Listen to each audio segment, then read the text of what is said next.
Hello, Peter4789/Sirus here, and welcome to another rendition of Sirus Gaming Corner, a gaming podcast where I, Swordfish3090, and Force Reviews talk about various gaming topics. From old games to new games, everything is fair game as far as discussion goes.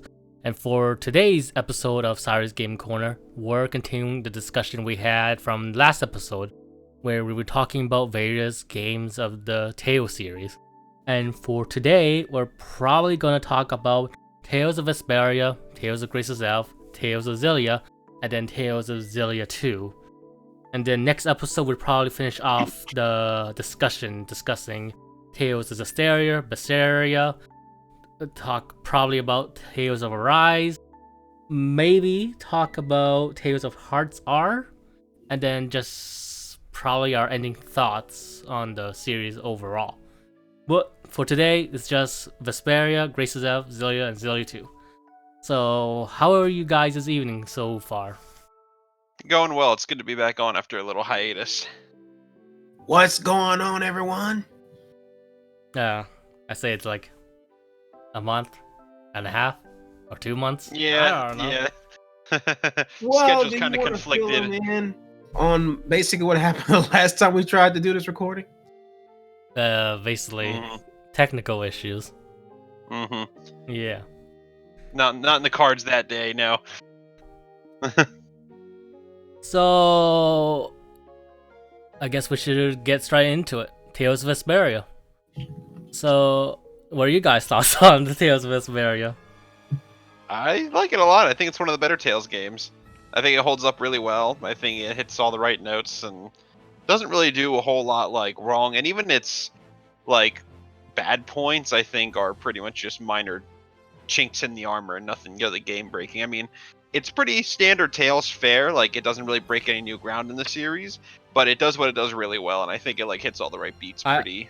I would probably say that Tales of Vesperia, it doesn't do anything new to the series, but it refines what we know from Tales of Vis to Tales of Symphonia to such a degree that it's one of the great Tales games, I think.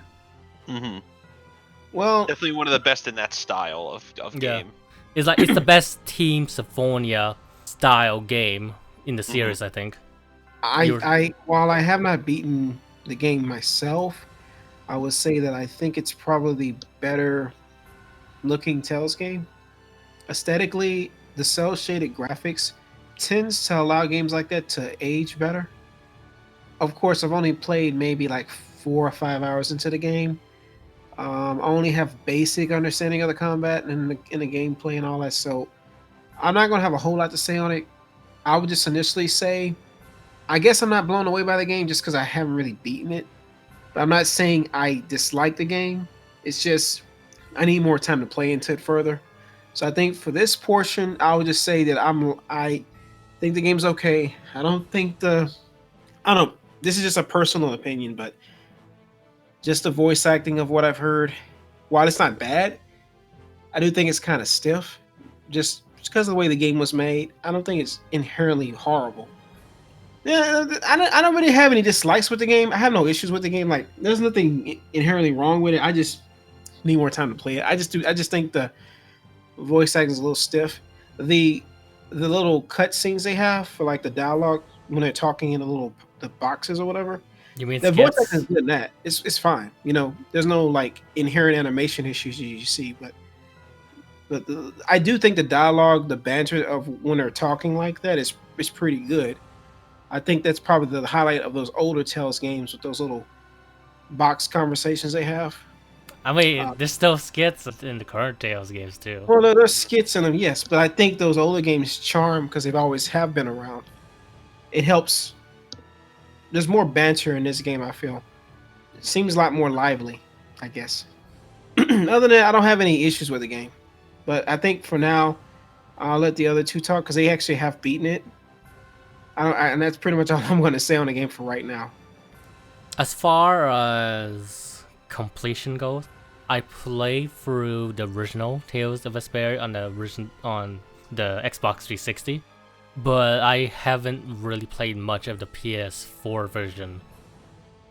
I also beat the 360 version. I got like towards the end like of the PS4 version. I got like to one of the very last dungeons. I'm pretty far. I just didn't finish it yet. So I kind of gotten a pretty good idea of all of what the extras are and stuff. So I guess we should discuss the voice acting since Forrest briefly talked about it. So I think like if we're talking overall quality, I think that Vesperia, as far as the English side is concerned, has one of the best like voiced games overall in the series. Mhm. But like so I guess some of the problems kind of crop up when you look at the new story scenes, which either replace voice actors altogether or are it's so obvious that even with returning voice actors that it was only recently voiced. And it's not like from the old script. Yeah. It's not like in Persona 4 Golden. If you played the original and then Persona 4 Golden, you notice that two prominent characters in that game have voice changes, namely Teddy and And GA. and Chie. But unlike in Vesperia, the Teddy and Chie new voice actor redo every line in Persona 4 Golden as well as voicing the new lines, so it doesn't feel as abrupt in Vesperia. Because in Vesperia, you got Troy Baker doing his old lines, and then the new voice actor doing new lines, and then you can sometimes hear them back to back. It sounds really jarring. It's super obvious. Yeah. Like that would be like if you look at Persona 4, like Chie's voice in the PS2 version is like is a lot deeper, and then you have her in Golden, she's a lot more high pitched. But then imagine combining them in the same game, and then for every new story scene, it's the new voice actor. Like it just sounds really, it would sound really off. So I think that they really had to replace the voice actors. They should have just gotten the new voice actor to voice all the lines. But yeah. we got what we got. Yep. But besides that, I think the voice acting in Vesperia is really, really good. Like, we have an all-star cast here. Troy Baker as Yuri, Michelle Ruff as Rita. I forgot Julianne Taylor as Carol. I thought that was Estelle. No, Estelle was Eden Regal. Oh, okay. I don't know. I can't remember names very well, so. Yeah. But yeah, you got a really strong cast, like from top to bottom, and the it's voice definitely one of the best voice games. And the voice direction is good as well, I think. They really nailed the voice acting in the game.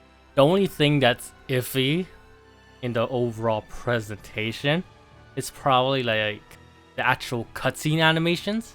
In that Vesperia is a much prettier game than Tales of the Abyss and Tales of Symphonia, where you can still feel the Symphonia and Abyss's foundation there, and that they still have these pretty stiff animations in the cutscenes.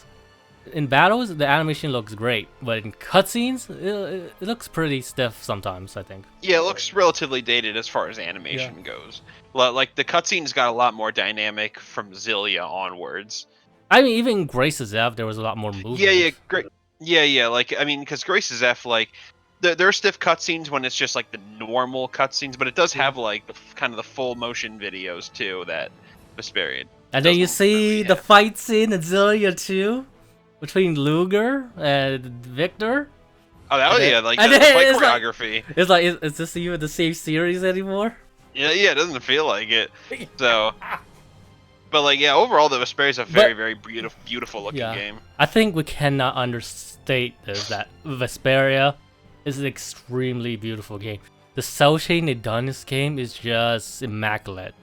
And you can really feel it in like when you're going through the game, especially in the various towns. When you go for Zaphias, the Imperial capital, Digress, which is I think is the guild capital, right? Halur.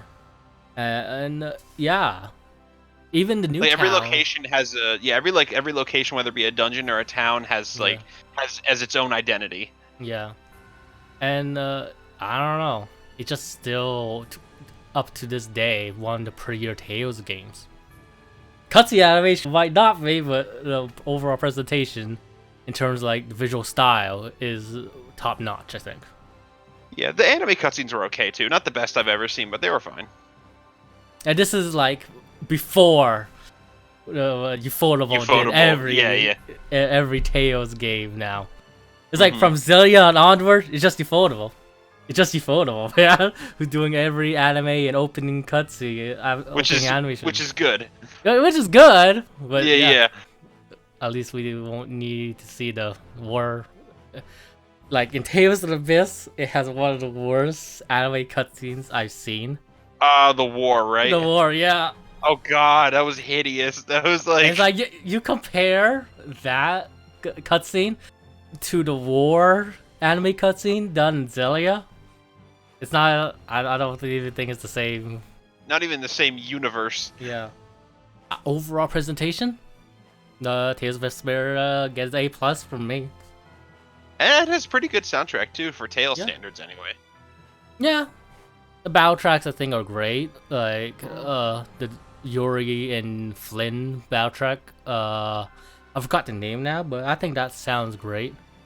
Yeah, it's a really fitting too, kind of for Yeah. their dynamic with each other. I guess we should go about the story and characters then. Mhm. Story-wise, I think overall I like Tales of Vesperia story. The game story is good for like 2/3 of the story, I think. I think the story really peaks in the second act. I think Yeah. that's when it like really hits its stride, and I think that's when the game is like at its best. Mhm. Kind of because like when you get to the final act, it feels like it's there just for the sake of harkening back to the older Tales games. Yeah. But I think Vesperia was doing its best when it was doing its own thing and didn't not copy, but like kind of rehash old Like, ground. The first third has this adventurous feel to it. Now you Mhm. got like Yuri is trying to find a blasting thief, but he's going all over the country and then making friends unintentionally, probably. But you just I think the first third still had this adventurous feel to it, when you're just chasing around this thief and going all over the world. And then the way it escalates and then turns like Yeah. darker in the second act, I think is like really like it was a really good yeah, gradual transformation from the more lightheartedness to the dark Mhm. aspect. I think it really does a pretty good job of pushing the story into discussing the game's themes of justice. And I Mhm. think it's really interesting when Yuri, who's this very laid back guy, who's like he's laid back, easygoing at times, a troll at times, but still have a strong sense of justice. But then you Mhm. see him commit this very, very shady act, and then it does feel in character stuff because of his strong sense of justice and how he's not afraid of going on the other side of the law, just because of his experience from the nights before. Like him and Flynn kind of have this dynamic where Flynn's like on the side of the law, Yuri's Yeah. like the law is incompetent, and if they can't do what needs to be done, then I'll do it. I do think it's really interesting in the story where it paints Yuri as a vigilante, kind of, Mm-hmm. in terms of him like not just going to stand around and let innocent people die because of corrupt nobles and stuff. And I do think it would have been much more interesting if they follow on with that and have his vigilantism have more of a concrete consequence in the story. Where they kind of hand wave it away, kind of, when the big bad appears.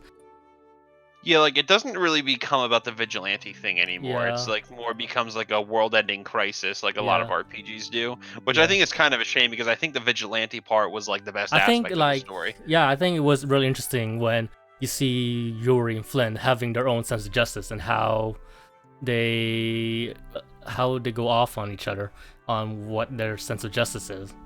Mhm. But then it kind of gets sidelined into the whole, basically this big bad's going to take over the world and use a big secret weapon to use it. But surprise, this big secret weapon unlocks another big secret boss, which So it almost feels like it kind of drags for no real reason. yeah. Like at the end, I feel like the third act was kind of unnecessary, to be honest Yeah. with you. I do think Overall, I thought it was a good story. I do like the story, but I do think it's kind of messy in how Yeah, they, in places. yeah. Like, I think it introduces the characters well. It initially is interesting where it's going with its themes of justice in regards to Yuri and Flynn. And I think overall, the story does make the characters lovable. But I do think it gets messy towards the ending parts of the second story arc and the third story arc. But I think that where Vesperia shines in the writing, though, is the characters. I think this is like probably the most likable cast of characters in the series. Yeah, I think I like most of the characters too. Yuri, like I said, is a lot of fun. He's laid back, very easygoing, and he's pretty much a developed character, which you don't really see much in JRPGs. And he's older than most Tales protagonists also, I think. I think so, yeah. And I mean, at the very least, he's definitely one of the more mature ones. Yeah. I will say he's not my favorite Tales protagonist. He's up there for me, though. In terms of writing. My first is like tied between Luke and Velvet right now. I don't know who I like more, really. Really depends on my mood that day, honestly. But I would say Yuri is like a close second, just because of how cool and likable he is. And how his vigilante was really interesting for part of the story. That's like why that vigilante and justice theme doesn't really amount to much overall in the third story arc and the ending. It still left a good impression on me when I did play the game for the first time. And Carol, I think, is a pretty likable kid character. Which is amazing because kid characters usually really grind my gears. I mean, Tails overall, I think, does kid characters pretty well most of the time. Oh yeah, Tails is the most consistent. Like, I can't think of any like child characters in that series where I'm like, fuck this kid. Strangely enough, my favorite kid character is probably Officer from Vesperia. Yeah. For me, it's a toss-up between him and Elise for me. Yeah. But yeah, no, Laffy yeah, but like, I don't know how they do it. Tails always manages to create kids that aren't annoying. But Carol is just really this kid who wants to prove that he's this big badass hunter. But he isn't quite there yet, and he's pretty scared, which you would imagine be pretty normal since he was a kid and all. But he wants to prove that he's this big badass hunter to prove to his crush that he's cool. But he's not there yet. And then because every time a monster pops up, he's always hiding behind Yuri or he's cowering away. Yeah. And then you even see transfer into his playstyle where he wields this big ass weapons that's broken because he can't like really wield a big claymore type of weapon yet, just because he's a kid. But I think that really plays well into his personality of him wanting to be this cool hunter archetype, but he's not quite there yet. And then the rest of the game is just building him up so he gains more confidence in himself, so he's more sure of himself, so that he can be his own type of character rather than him just pretending to be what he wants to be. I think he's actually surprisingly pretty dynamic character. Yeah, I think the game does a pretty good job of building him up, with Yuri also helping in that development. Like Yuri kind of has this big brother dynamic with Carol. Yeah. And then you got Estelle, who's a sheltered princess who wants to help everyone, but who's pretty sheltered and doesn't really get much of the more suspicious subtext of society, I guess. Did that make sense? She takes people at their word. She doesn't think there's like people have any other ulterior motive when speaking to them. She's that type of character. She doesn't really see the bad in people, and it's like to a fault. But she's really likable, even though she does have this sheltered princess vibe to her. Rita is the pretty stereotypical tsundere, yeah, where she's really cold to mostly everyone. The only thing she only seemingly cares about is Blastia. But then she does form a strong friendship with Yuri and the others, but especially with Estelle, which she does show warm affection to. Yeah, because at first Rita was like annoyed by Estelle at the beginning for a while, but then she like really kind of develops this bond with her. And then she even develops this very, very hostile brother-sister vibe with Carol. Well, Yeah, like she's like the snotty older sister. Yeah, where she sometimes beats up Carol. Mm-hmm. And then you got Judith, who's this very self-assured character who's not afraid to flaunt it, as you can see from the character design. Who's not, who even flirts sometimes if she thinks it's amusing to herself. But Yeah, it's almost like she does it more just out of entertainment. yeah, but I think she's pretty cool, and she has a really cool fighting style with her lance and her air combos too, I think. Yeah, we don't get enough kind of like Dragoon characters in Tales. We need more like characters like Judith to play as. Yeah. And then She almost kind of gives me a female Yuri vibe in a way, like the fact that she's also pretty laid back. And then you got Raven, who's basically like, I guess, the pervy old man of the group, if that makes sense. Basically, and he's got more to him than he initially leads on to. But he's always going on about him being the old man, how he doesn't want to do work just because he's old, and about women just because he likes women, like every old man does, in that way, you know. But he's pretty interesting when you figure out his other identity. Yeah, he's pretty layered too. And his ties with Alexander or Alexei. Yeah, Alexei. Alexei. Oh my god. Let's talk about the weakest part of the characters, man. The antagonists. The antagonists! I literally... You saw me misremember Alexei's name, right, just now? Exactly, yeah, like... That's how unmemorable most of the antagonists are in this game. Because all these other games, like, I haven't played most of these games in years, and I still remember the villains, like, really well for the most part. But that's how forgettable Vesperias are. Yeah. Like, the only character that's, like, sort of leaves a mark on my memory is Zagi. But that's not really in a good way. Because he's sort of like Team Rocket without the charm. Yeah, he's just a recurring boss that gets his ass kicked every time he shows up. Yeah.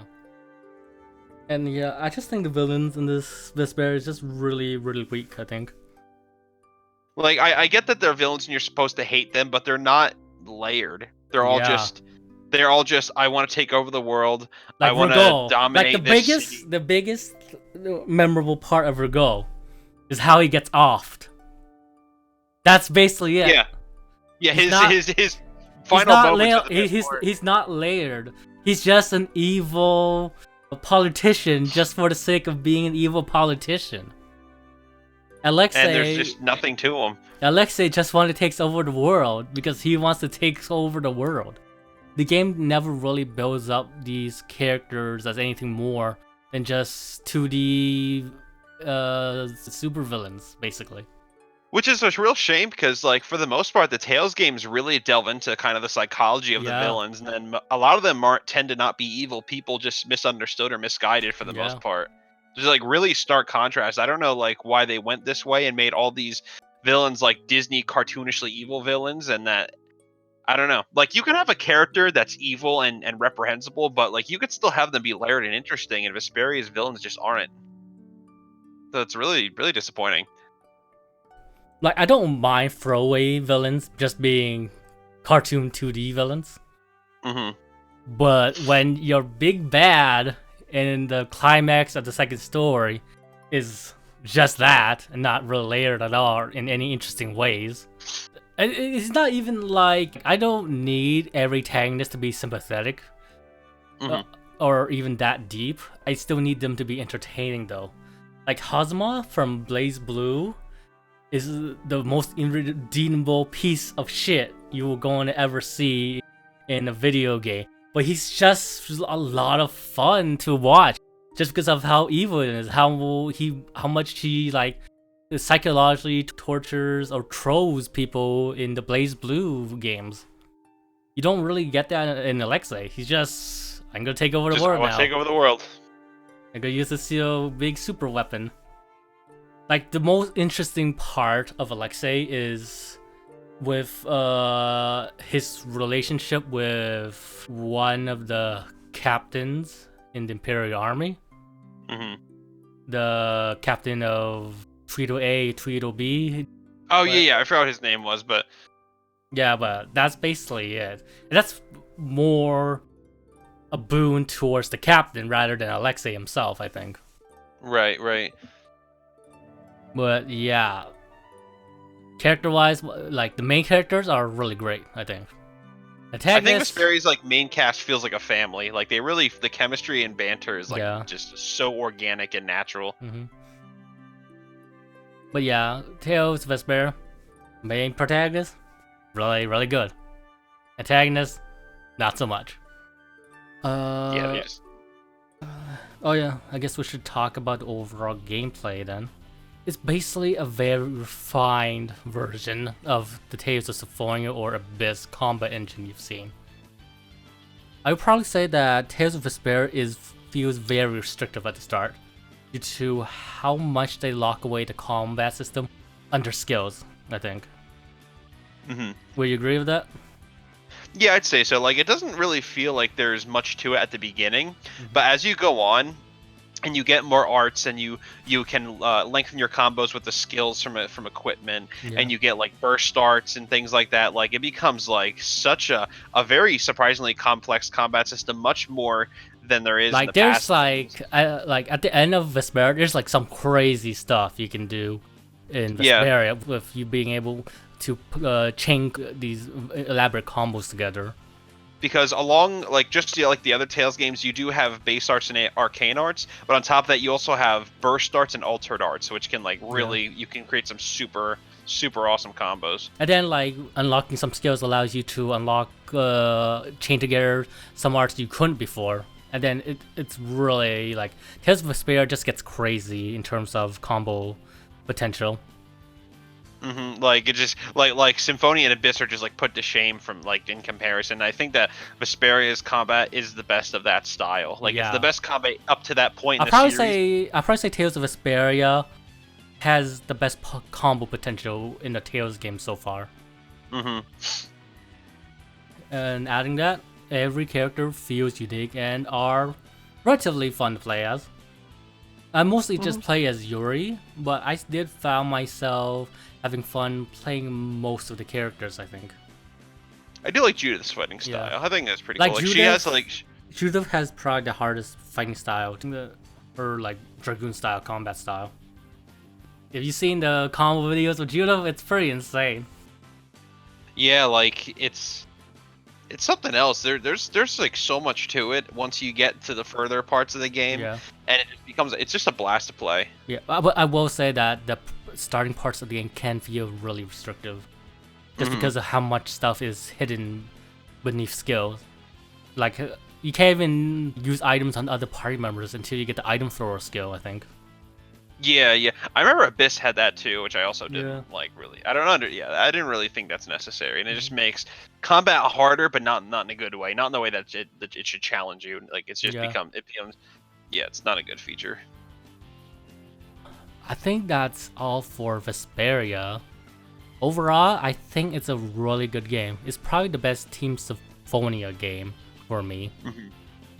Like, I might not like it as much as some fans do, but I do think it is a top-notch Tales game.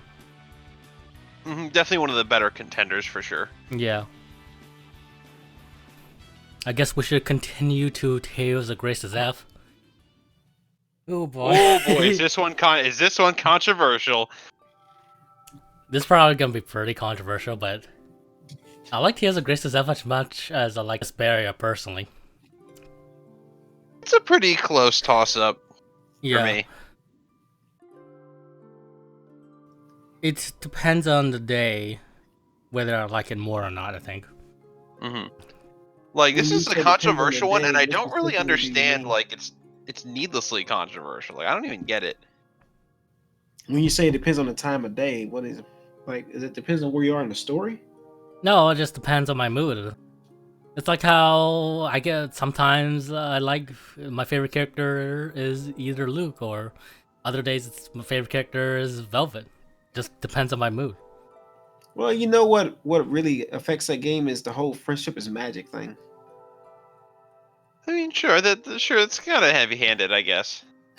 I don't think it's a deal breaker though. Like people make it Oh out no like no it's no! It this. was it was really more or less a joke. Really, it wasn't pertaining Hmm. to like specifically, but it does push I friendship mean, in this sort of. I mean, it's different.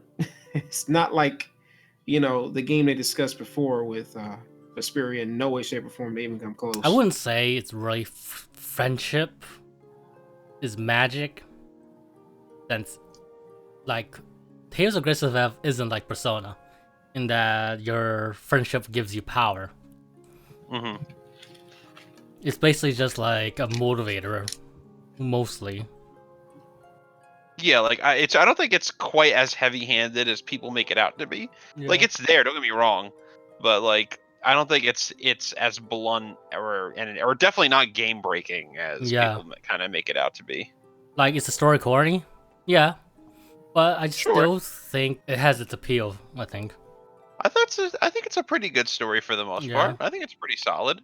I found myself like pretty interested. Like it's don't get me wrong, it's like pretty in the middle in terms of like the series standards overall, but like I was like, oh, okay, I kind of want to see what's gonna happen next. I would probably say the F arc has a much more interesting story than the Hmm. main arc. Which is funny because it doesn't feel like shoehorned in Yeah. since it wasn't in the Wii version. It doesn't feel like it was thrown in there just for kicks. Like it actually has like meaningful content in it.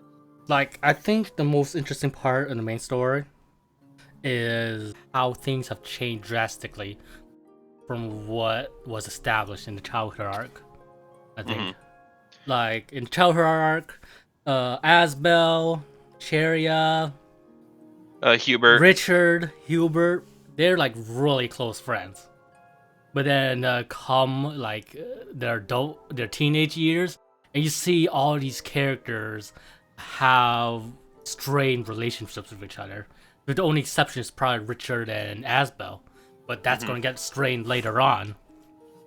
Asbel left Lant just so he can be a knight, but then that's strained his relationship with Cheria because Cheria really loves Asbel.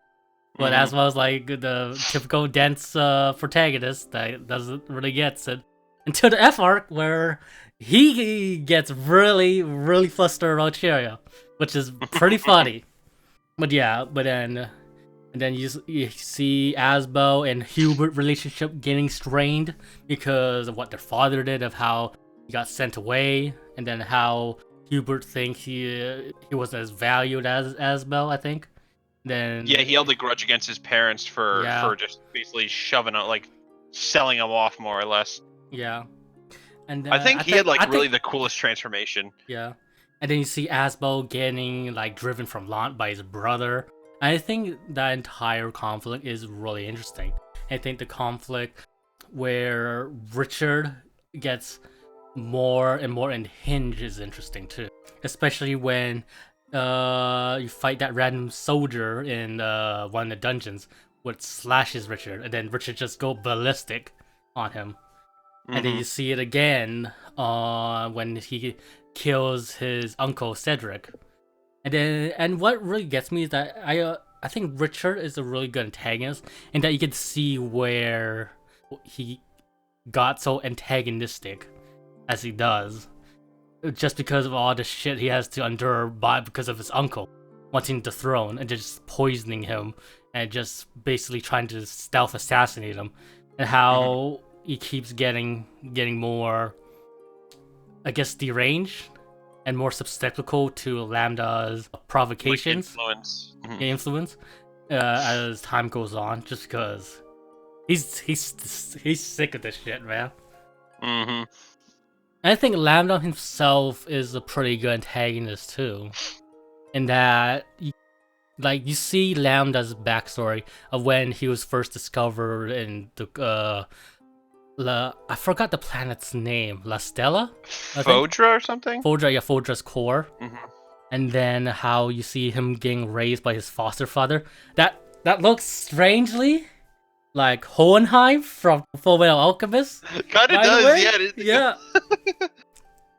But then you see him like being raised as a pretty good boy, really. He really was. But then you see how like, what's the woman's name again? Emrad? Yeah, Emerald. Yeah, Emerald. Yeah. How Emerald just basically screw everything up, and then you see how his foster father sacrificed himself just so he can live, because he saw in Lambda like great potential, and how he could help people. I think at least that's what's Like- implied. Like this one goes. This is like in stark contrast to like Vesperia, when we are talking about how the Yeah. antagonists are so one-dimensional, and you have someone like Lambda And then- who's like and really then- layered. And then you see Lambda, who's like been in the satellite planet for like for a really long time, just trying to mind his own business, but he keeps getting attacked by the people just because he looks like a monster, and how he can't talk. But like when you like, it's kind of interesting. Like when you analyze it like that, it like the story of Grace's F, I think overall is really kind of like just hated on more than it deserves, because there is more to it than just friendship. Like there's cool, interesting elements in it. But yeah, like friendship is a motivator. Asbo does want like Asbo lost his purpose once he lost Lant to Hubert. So basically his friendship with Richard is the one motivator driving him. And then his motivator to protect Sophie. But I don't think it's done too horribly. I think it's done pretty decently. And overall, I think the story in the main arc is pretty decent. Yeah, it's solid. Yeah. And it's basically this tale of you just basically, like, for most of it, it is trying to chase Richard once he goes full antagonist. And him, you trying to save the various Christ crystals, which is basically the main energy source of the people that lives in Grace's F. But I do like that part, as you can visit the various different countries in the game and see how they differ from each other. And they each have their pretty interesting arcs, I think. It's just like it's just that the friendship thing can feel kind of corny, I think. Yeah, I think it is still a decent story at the end. Yeah, I think like I said, it's pretty solid. Not the best in this series, but like I like when I was playing through it way back in the day, I was like, I like this. I want to see what's gonna happen next. Like, and that's like really all you could ask for is like, even if it's not mind blowing, but it's good. Yeah, the characters I think are also pretty decent to good. As I like the cast. Cheria, Hubert, Malik, Sophie, Pascal, of course. No, again. I think they're all good characters. They fit their role really well, and I think they're interesting in how they're playing the story. They also feel like a really close knit group. Like I said, I really like the beginning conflict when Asbo gets grown up after training with the Knights. Like I said, I think the conflict between Asbo, Cheria, and Hubert is really interesting, and how they drifted apart, and how they amend their relationship. Richard, and I think like Hubert's one of the best transformations of all the characters, because like he starts off as this very cowardly little kid who's always hiding behind Asbel, but then he grows up into this like really powerful authority figure, and like, you know, not above, you know, taking charge when it needs to be. I do like how his childlike hobbies are still in him still. Yeah, mostly they come in the form of the skits, but like he is interested in like kind of kid stuff like that pops up, and it's really entertaining. Like one of the skits has like Malik quite like, where do you learn how to fight like that? And then he would try to play it off like, these are top strata military secrets, I can't divulge it. And then Asma like, they do look like those those not so caliber comics that we read as kids. It's like, Asbel.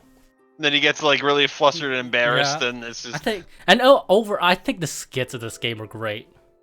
Yeah, some of the best skits in the series. I feel like the game has one of the most funniest skits I've seen in Tales game.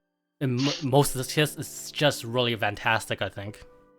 Yeah, it's a really great cast from top to bottom for the most part. Like, I didn't mind Asbel. A lot of people kind of had a problem with him. I thought he was fine. He's not the best protagonist. Like Asbel's like played mostly as a straight man in most of the comedy skits. And then Pascal is this crazy, crazy woman. Yeah, she's like a ditz, but she's also super brilliant too. Yeah. Sophie's just like the bright eye little girl character who's trying to learn stuff but doesn't really know much. And then Malik and Richard are just comedy gold, okay? Like Malik himself is really funny in the main arc, but once you add Richard and Malik in that future arc, they have the most funniest dynamic with being the biggest pros in the game. They really do, and it's funny because when you look at them at face value, they seem like they're super serious characters, but they're really like they got like some really funny like stuff, like really funny dialogue. It's Xillia is this she tries to play off as this like being ladylike, but then there are certain more non-ladylike features comes in, like whenever she talks about chicken. Oh, so like I love when Sophie goes all crablet mode, crab omelet. Overall, the skits I think are really good in Tales of Grace's F. Same thing with like the little post battle victory quotes that they have with each other. I think those are like also some of the most entertaining. Yeah. As for the future arc, I think the story is really strong in that arc. I think it's an arc about Sophie having to kind of like come to terms with her like her mortality. She has to come to terms with how she's immortal in a mortal world. I think that's really interesting, and it really does create a dilemma for the rest of the cast because they know they're not going to be able to live as long as Sophie. And she's going to outlive all of them. Yeah. I think it's a really interesting plot point, and there's really some interesting dynamics that comes to it. And the combat. I think the combat in Grace's F is really, really good. One of the best combat systems in the series, I think. Honestly, one of my favorite action battle systems in an RPG in a long time. If Tales of Vesperia has the greatest combo potential in the series, I think Tales of Grace's F just feels really tight. How it incorporates defensive mechanics into the usual Tales formula, and how it designed the combat experience around that. And I think it's really neat how most of the characters have two fighting styles they switch around with A arts and B arts. And I think like the defensive how they implemented the defensive gameplay into the game, the sidestepping mechanic is really, really good. Yeah, because this one's more about like blocking and dodging and being precise than it is just being all out, brawler. Yeah. And then having the different A and B styles, I think, also adds like a good layer of depth. And then you have like the assault count or the CC meter or whatever they call it. Yeah. And how you're not limited to just base and arcane arts. I like how like Tales of Grace's Elf is much more interesting in a combat to combat experience than Tales of Vesperia, I think, just because your CC usage in the long run. Like every battle you can play to your heart's content, I think, and play it as best as you can. While in Tales of Vesperia, you sometimes have to hold back and play boringly, just because you have to save resources throughout. And why that resource management can be interesting in other type of RPGs, I think the CC system fits Tales more, just because you do want to feel engaged as you fight each battle, I think. Now, Tales of Vesperia isn't as bad as Symphonia in that regards in terms of playing boringly for most of the regular battles, just because you do have more TP restoring options. But I think the implementation of the CC is one of the things that makes me really like Grace's F a lot in comparison to the Team Symphonia style game. You could still do all these elaborate combos that you can in regular battles and not just save them for like future bosses. What I'm basically saying is you can go all out for every fight in Tales of Grace's F, which I really like.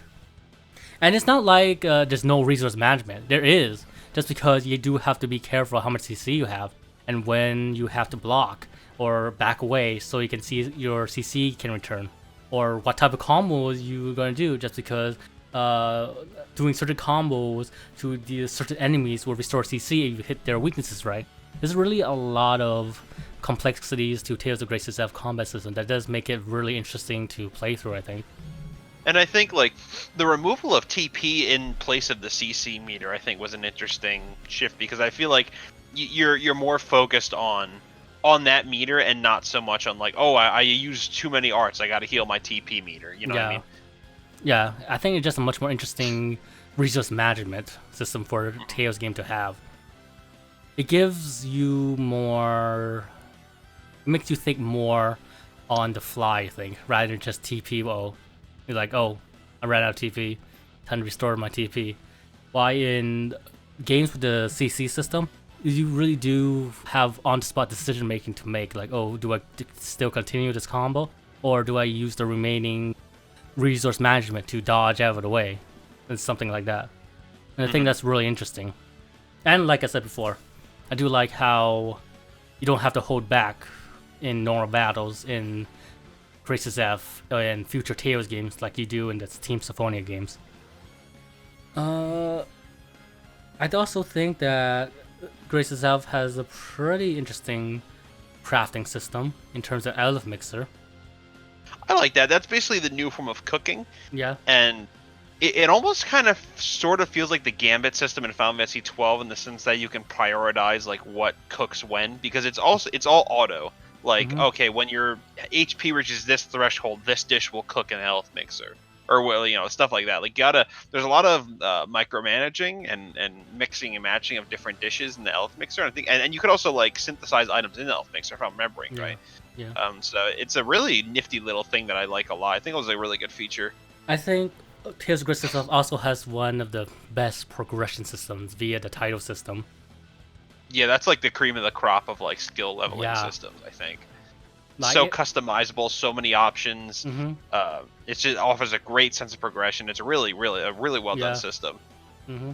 And I think one of the other parts of the combat system I like is how if you do enough combos, you can actually combo into a Mystic Art, which I think is really interesting. And yeah, I like that too. I think that's all for Grace's F. Wait, I forgot. What do you think of the game transitioning from a map system to the field-to-field system found in Grace's F? I was kind of indifferent. Like, I don't have like terribly strong feelings for overworld maps in general. Like, they're kind of they're fine. But I think that Grace's F does it well because it kind of makes the world feel more alive in the sense that everything's more interconnected. Because this is the last, Vesperia was the last Tales game to use a straight-up traditional overworld map. So, and whereas Grace's F, all the locations are in one single. I think what makes Tales of Grace's F field system feel more alive is just because it's intermixed with the discovery system, which is it's a system in place where if you like interact with certain landmarks in the game, it'll highlight it, and then you have a skit talking about this landmark. And I think that's a really interesting way in terms of making each location feel unique, I think. And I think that's why I like the Tales of Grace's field-to-field system. Yeah, like it was a bold change, but I thought they did it well. And the world had personality, and like you said, the discovery system made exploring more encouraged. You get skits, you get items, and things like that. Yeah. What else is there to talk about Grace's F? I thought the soundtrack was pretty mid. Yeah, it's pretty mid. With it having one of the worst tracks ever. Which is the Catacombs theme, which is just 3 notes repeated, I think? It's literally 3 notes on repeat, nonstop. God. Visually, I think it's got a couple of good tracks. Yeah. Wait, the music's not that great, you guys think? In Grace's F? No, it's just pretty... There's some pretty good tracks, but for the most part, it's pretty mid. So the reason I just want to say something real quick, because I haven't spoken in a while, for anybody curious about what I think of the game. Now, as the reason I haven't said much, I might have mentioned this in the first part of the video that we did, but I have not beaten a lot of the Tales games because there've only been so much time that I've had to actually play every one of them. But when we get to a certain game later on, it'll come more clear as to why I've kind of stepped away a bit. But I wanted to say about Grace's F is I don't really think I dislike that game, even though I haven't beaten it. I think it's a unique game out of the series because it originally was a Nintendo Wii game. And I heard that version is extremely buggy. And so to have a game that is a little bit better, it's been optimized, it's been, reworked for the PS3. I'm actually glad we never got the Wii version because I would hate to think what would have been had we got the vanilla version of the game, and if that game was buggy, if that would have affected any future sales of the Tales games. I've always thought about that. But the other interesting thing is about Tales of Grace's F is I think, like you guys mentioned, with the whole idea of actually having an open world. I kind of like this game's way of approaching it, where you walk from one area to another. Not like an open world, but it gives the illusion that you're traveling to a different place. And I like that just because it makes the world feel connected more than just walking around on a big old map with some spongy looking enemies that look like ghosts. I always thought that was kind of funny looking in some of the Tales games, how they have it the little. I think only Symphonia did that. Yeah, that was the only one that had the little enemy weird, sprites. But I like the approach of having an interconnected, path from one town to the other. I like that. Then you have some dungeons off to the side of the map in some places. I think what also helps in making the world feel more memorable and interesting in Grace's Out is just how different each country is in Grace's Out. Like, if you compare Windor to Strahd to Fendo, they're really different cultures that have different climates to them. Yeah, And, they all have like an identity and a personality. Yeah. But yeah, I do think it gives me a reason to want to actually beat the game. I muted my mic in this section where they talked about the story because I haven't beaten it yet. So I will have to listen to the video at a later date when I've actually played it. I purposely muted that section because I haven't played the game and I do want to beat it. Whereas Vesperia didn't bother me as much, with their opinion of the story. But I do love the combat in Grace's F. I think there's no disagreement in even from the people that we talked to on Discord who's played Grace's F. Like even Greg from Australia. He's not a Tales fan at all. And he absolutely loves Grace's F. And so for someone who was really into the series, actually likes the game. And that does say a lot because I think it definitely did something different with its combat. It made you actually have to prioritize and think of what you're doing in battle.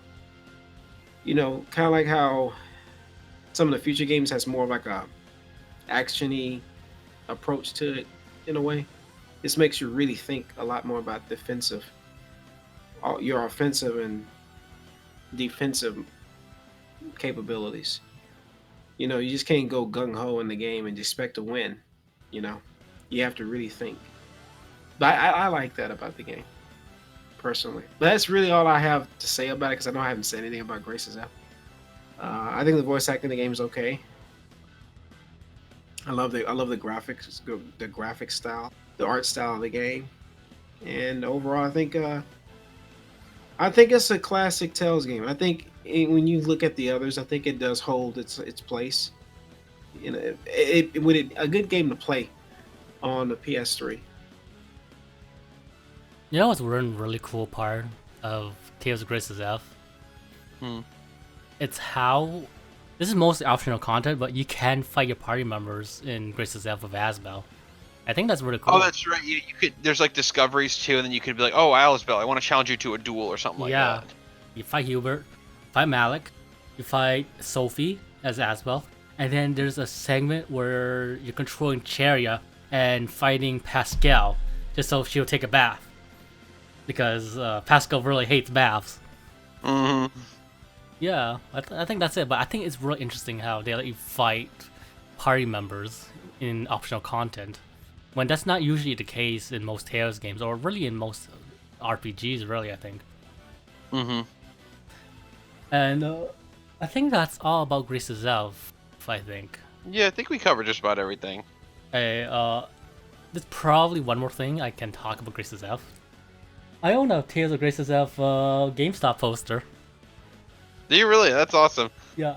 I got it when I was like out in vacation in the US and saw a GameStop poster in EB Games, and they were about to throw it out just because Grace's Elf is a pretty old game. And I asked if I could have it, and they said yes. That was a lucky find. Yeah. And it's specifically GameStop. So it's like, I got it in the US because we don't have GameStop here in Canada. We have EB Games, which is basically GameStop, but not, kind of. Yeah. Right. Yeah. Pretty much.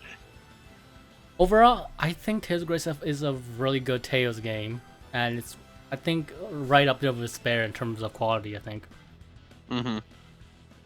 That might trigger some people, but that's how I feel. I think it holds up. I think it's one of the better Tales games. Yeah.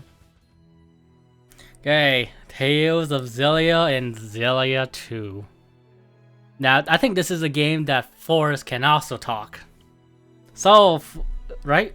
I think you beat both games, right? I think so, right? I think Force, you beat both Xillias, right? I don't remember the torture you put me through in the second, or was it the first game? I at least you didn't have to beat the bad ending boss on unknown difficulty, man. Which I did, but I digress. But yes, I can actually now speak on both of these games. So why don't we start with your opinion on Xillia, then, since you haven't talked much so far. Well, so my thoughts on Xillia. I do like the idea of either playing as Jude or Mila. Or Milia. Oh my god. I do like the idea of being to choose between the two and play the story slightly differently. Now, as to which one's better side of the story, I say Jude is pretty much best played as a starter. Jude, it's not basically the same for 90% of the game. Yeah, but there is this segment in the game where Jude and Mila is separated. But Jude's side has the story with the most party members and some big moments. Freaking big moments happen in Jude's story that you can't miss. And Mila's side, you not only do you not see it, it's only like the stuff that's only mentioned, happens in Jude's side. They only mention it in passing in the skit. Skits, that's it. It's like, oh, he shot me. And they're like, what? Yeah, the player's like, oh shit. Now, here's the thing about that. This is one of the first games that sort of deviated the idea of having some change in the story.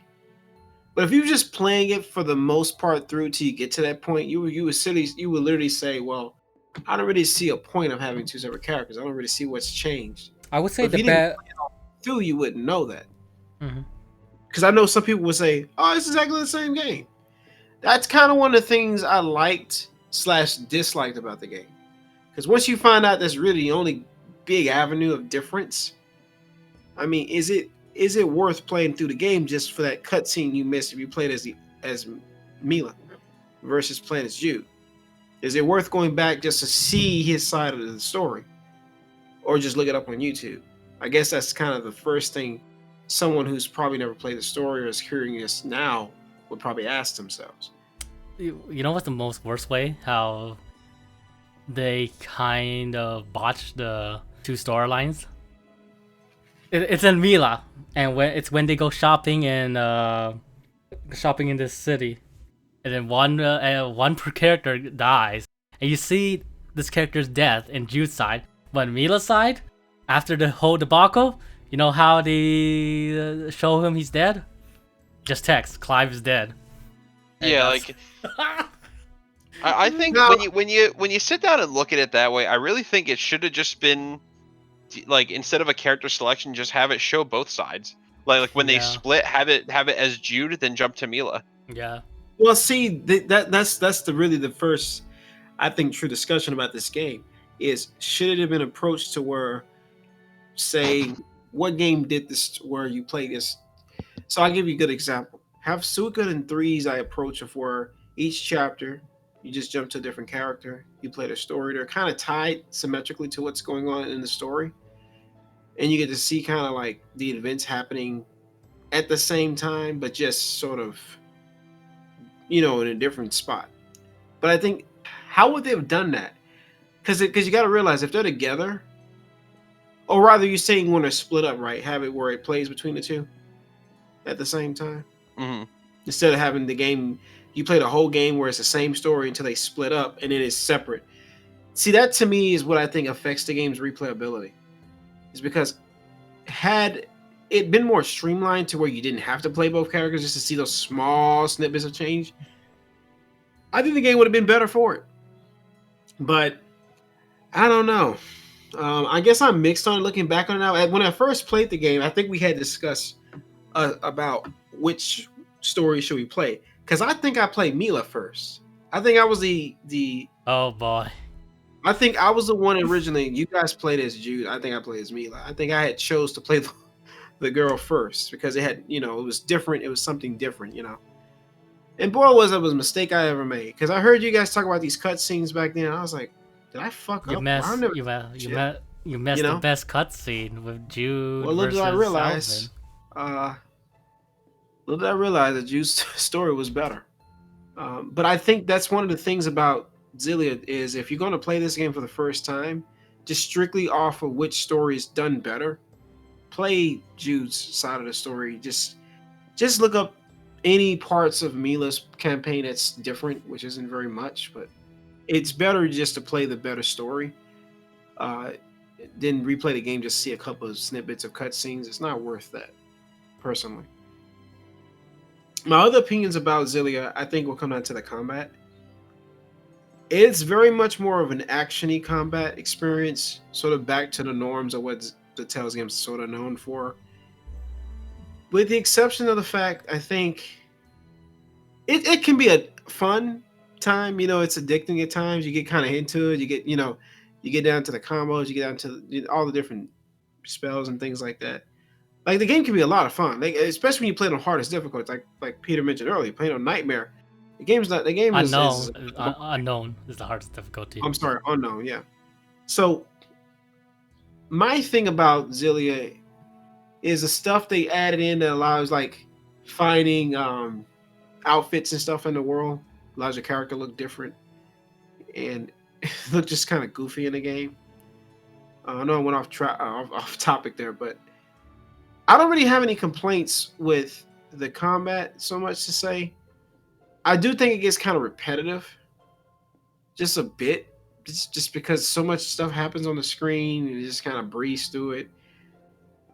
If you just want a challenge, though, the higher difficulty is better because the game is sort of, it lends itself to more of a challenge than it is so much that it's easy. It's just the way the difficulty is structured in the game just makes it feel like the game isn't really difficult until you play the harder difficulties. Like, I think to me, if you want more of a challenge where you have to think about what you do, when you attack, you have to think about it to evade, you really have to play the game on a harder difficulty because you really can almost just breeze through the game on normal difficulty without somewhat no trouble. I'm not saying there ain't any difficult bosses that you run into, but I do feel like the game lends itself to on a more challenging difficulty because I didn't really find the game all that difficult unless you played a higher difficulty. So that's really my only complaint about the game. I think it's slightly repetitive. I think the game's more fun if you're more of a challenge. I think it's better to play it on a higher difficulty. I don't know what your thoughts are on that.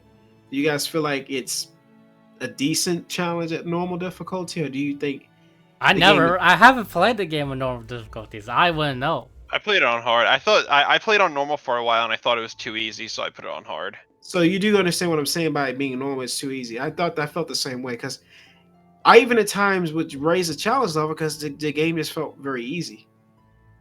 But here's the thing about the balancing when you change difficulty. I think the game gets really too difficult. It goes from being a little too easy to a little too hard.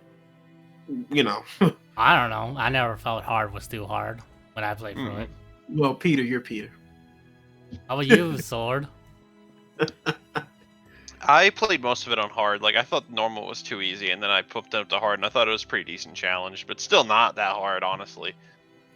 But again, it's a preference. I do suggest that if you think the game's too easy on normal, I would say crank up the difficulty and see if you're able to challenge yourself with that, because I think that kind of hurts the game just a little bit. I think the balancing, just to what they chose, I don't know. I think it could have been a little bit better with the balancing of difficulty for the modes. This is just my personal opinion. I'm not saying I speak for everybody here, but I do think that it's a little unbalanced in that regard. I gotta ask you guys, how would you rate the skits when you're walking around the environments between battles and between like the main story? Which skits? Which skits are you talking about? Are you talking about the actual skits or like the environmental skits banter, or the light banter skits? The light banter. Do you think this is some of the Tales games' best games for banter skits, or do you think this is some of the weakest? I think the skits are pretty good in this game overall. Why? Not quite on the par of like Vesperia or Grace's F, but I thought they were pretty good skits. I mean, I think Xillia 2 has better skits than Xillia 1, but I think Xillia 1 skits are pretty good still. They have good character dynamic. They do a good job of introducing the world and giving the world more depth through the skits. And there's really some good dialogue between the characters here. And overall, I don't really have much complaint about the skits. No, I think you guys said it earlier, best, that it's just some of the banter that you get from the Tales games are something you don't really see in other games very often. I think in a way, the Tales games actually has a charm that most JRPGs won't be able to match. Is having that common friendship banter that you do when you hang out with your friends. You talk about other things, bounce off each other's ideas. It makes you feel like you're with them on this big adventure, where you're getting to understand the characters' personalities, understand their quirks. I think the Tales game does character dynamics really well in two ways. In the character skits, where they're talking to each other and they're bouncing off each other's personality, and they're talking about a funny moment or about the story, and you really figure out more about their characters and how they feel about certain stuff. Or in the victory animations, where they're just interacting with each other in a very cool or funny way, and that really builds up the group dynamic in a way that you do feel like this is a tight-knit group that you're really behind. I think Tales does that part really well, I think. No, I agree with you. That's the thing about what makes me appreciate those banter skits, because it just adds to the story. When the story is already going to be good enough, but just having that extra conversation piece is something that most games don't do very often. And I think the Tales games have always done a good job with adding that stuff in. Because when the thing about it is, when you're fighting and you're leveling up and you're grinding, and as you're going to the next place you're going to in the story, it's good to kind of break up the monotony and the repetitiveness of grinding and going through dungeons. When you have some dialogue that'll kind of add to the story, you know what I mean? It gives you kind of a break to enjoy the characters talking and kind of giving you like the feel of the world and where they are in the environment, because they do talk about certain areas where they're walking towards. I like the connection to the actual world, the dungeons, the environments, alongside their banter. So it really makes grinding feel worth it, because if you think about it honestly, if you go to places that you wouldn't normally go in the game and you miss out on a skit, you're like, oh, crap. It makes you want to explore those places, because you get to see dialogue you might have missed out on had you not done these certain things. So that makes you want to take the initiative to check out every nook and cranny of the environments, the dungeons, the towns, the places that you wouldn't think to look. You may miss out on a skit. That's something that's interesting about Tales games too, is you do certain criteria, you get extra special banter cutscenes that you wouldn't have normally gotten had you not done it. And that's what's good about those games, and specifically the Xillia games. They're pretty good. Hey, you know what? You know the live banter skits? You know what? You know how the game uses those best? How? No, so During boss battles, where you see the party members talking, the boss talking, with each of them having their own anime cutscenes when they're talking. I think that's really yeah, they cool. have their own little portraits at the top of the screen. Yeah, and you see who's talking, and it's really, really cool, I think. Mm-hmm. So I think that's really interesting about that. Now, here's a setback of Xillia. The thing about Grace's Elf, and the thing about Vesperia, whereas Vesperia had a beautiful cel-shaded look, that's more of a timeless look. It really doesn't. It really holds up now. You would have played that game on PS4, you'd be impressed with the cel-shaded graphics of Vesperia. If you were to play, I know where this is. I know where this is going. It's not cel-shaded completely per se. It has its own different style. It still holds up pretty well too, and you'd be impressed with it. Unfortunately, with Xillia, when you're in combat and you're fighting and you're walking around the dungeons, especially, boy, are the dungeons and when you're walking around, it's just bland. I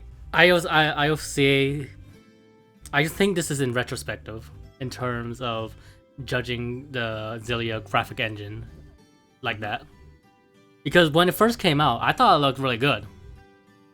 Oh no, when it first came out, yeah. I just saying that we're sick of the Xillia combat engine just because it's been used 4 times now.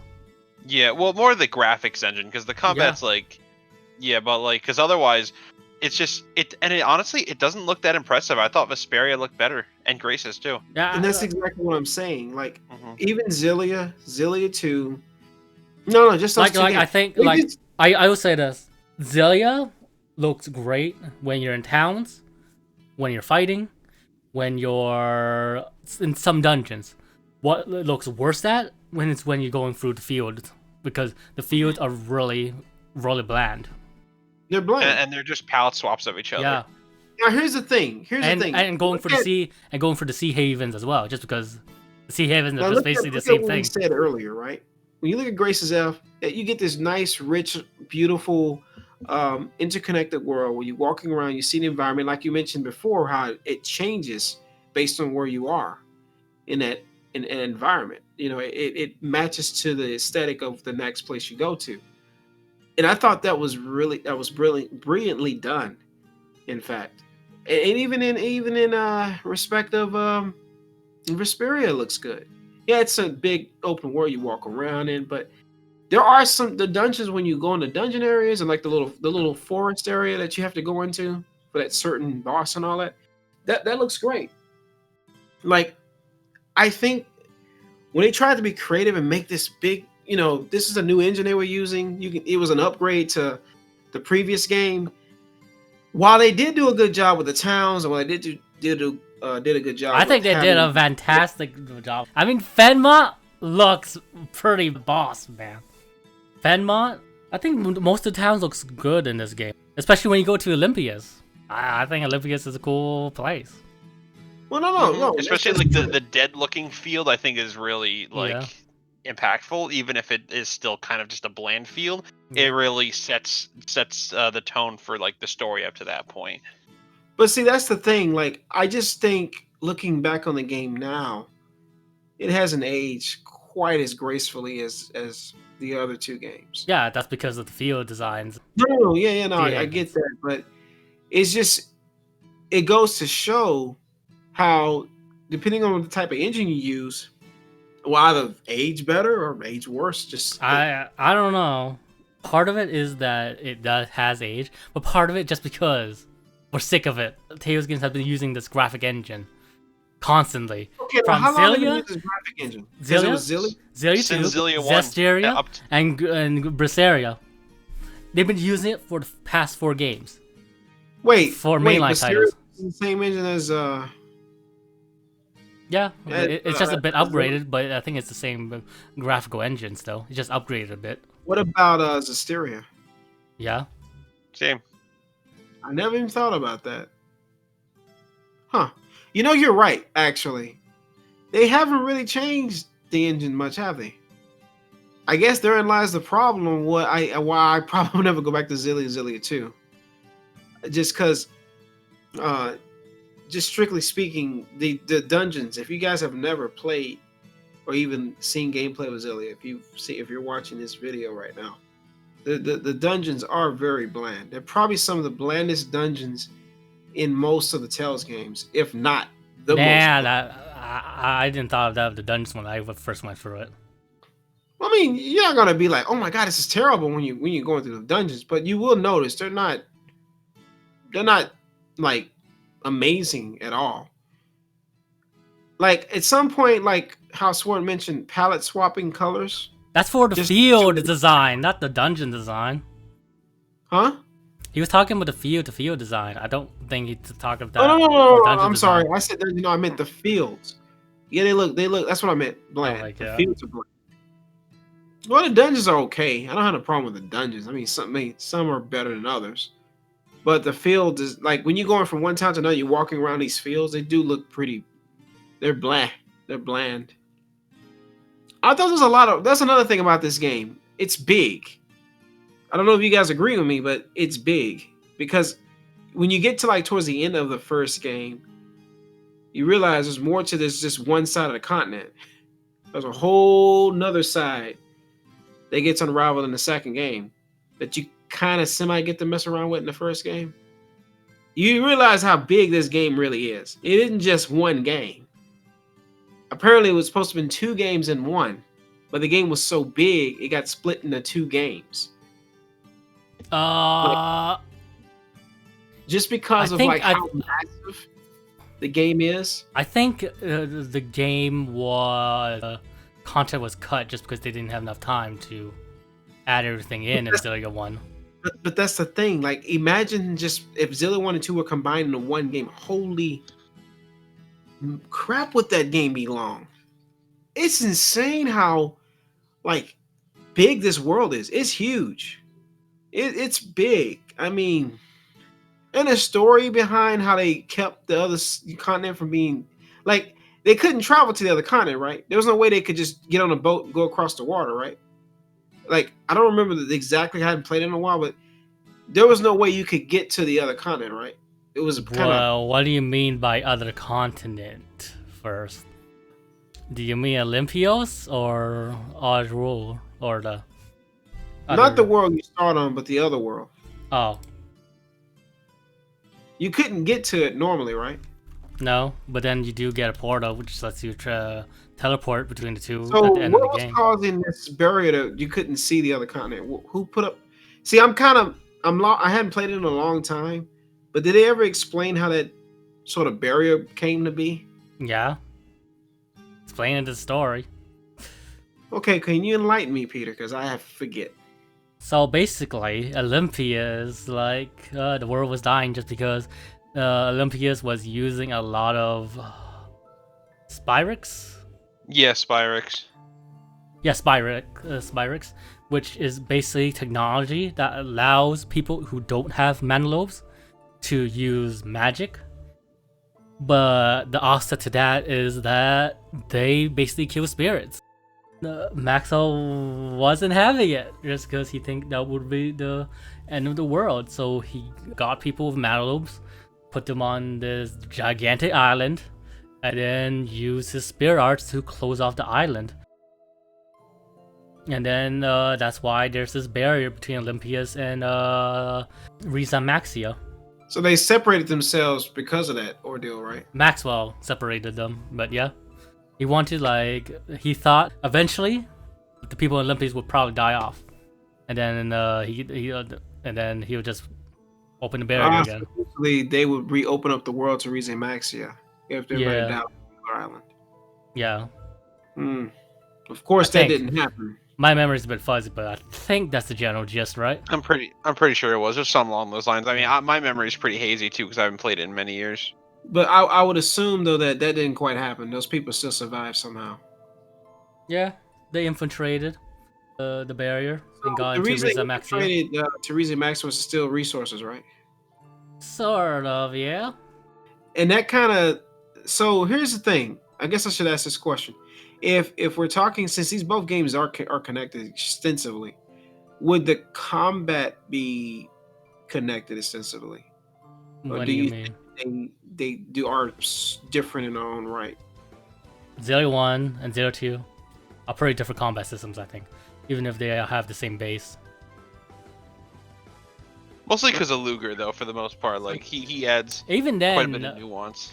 the Zero characters have much more complete movesets, and then you have the elemental system, which allows you to perform longer combos if you form like a different elemental in time, which fixed the boss comboing problem that was in Xillia 1.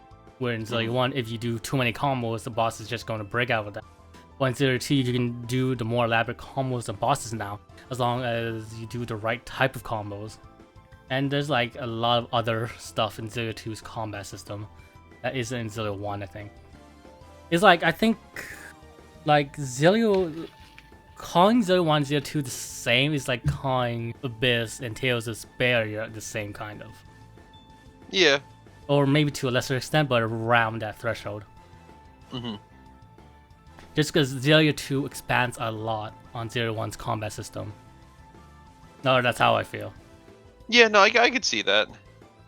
It basically feels like it's the Xillia 1 battle system with quite like a lot of quality of life improvements. So now that we got that established, I guess a big fundamental question is, in one of the rarest cases, since these games are connected, should someone who's never played these games before, should they play both games to understand the story? Or do you not recommend anyone playing a second game over I the mean, first? you don't need Xillia 2 to complete Xillia 1's story. Xillia 1's story stands on itself just fine, I think. Yeah, like Xillia 2 is great, but like Xillia 1 ends on a pretty tight note. Mm-hmm. Like Xillia, like despite Xillia 2 feeling like a second part of Xillia, Xillia 1's story and Xillia 2's story are pretty independent on each other. Even though Xillia 2 does require Xillia 1 knowledge, just because you are experiencing this world again with these characters, and it requires some context for these characters in order to get the full benefit. But Xillia 2 is still its own story. It's basically a new story in a familiar setting, basically. Yeah. Okay. And I guess that's kind of what I think people need to understand is, don't feel afraid that you have to play the first game to understand the second one. You almost could, like they said, just you'll be fine playing the second one because the stories are so massive in both games. I'd probably say that knowing the first game will help you in the second game, but I think the second game still introduces the characters well enough, maybe.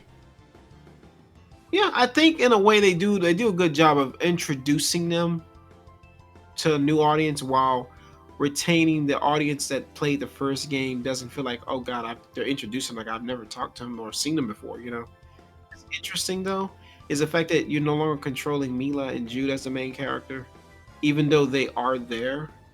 They're not the main character in the second game. It's kind of got put on a sideline, so to speak, for the other two characters to be the main role. I thought that was interesting. So you still have your cast, your whole crew's there. It's just, instead of you looking at it from Jude and Mila's perspective, it's now Ludger Kresnik's perspective. So I thought that was done interestingly well.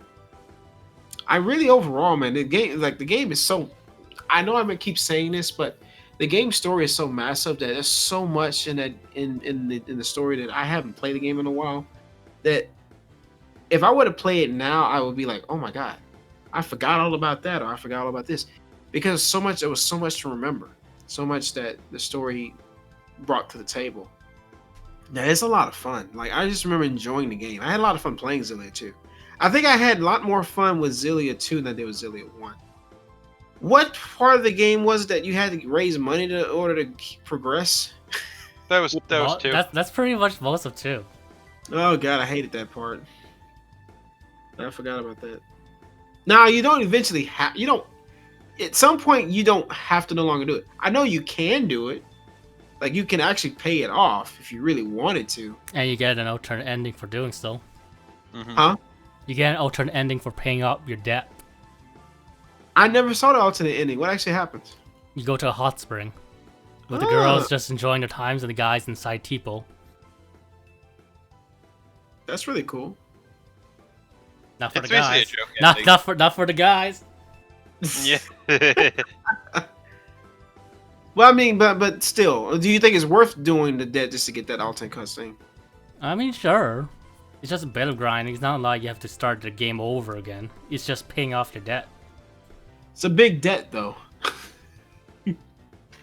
Okay, now this is sort of game's been out for a while, but I just have to say this is part of it's a spoiler because I have to talk about this because it made me look like a complete idiot, and it happens at the end of the game, and I got to make sure that people know the mistake I made. So this is a spoiler, but the end of the second game, you have an option. Or is it the first game that has this option?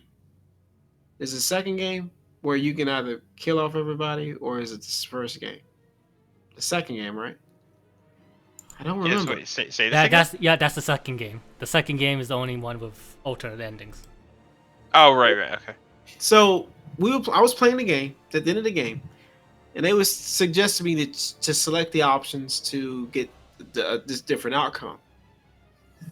What they didn't tell me was I had to fight everybody.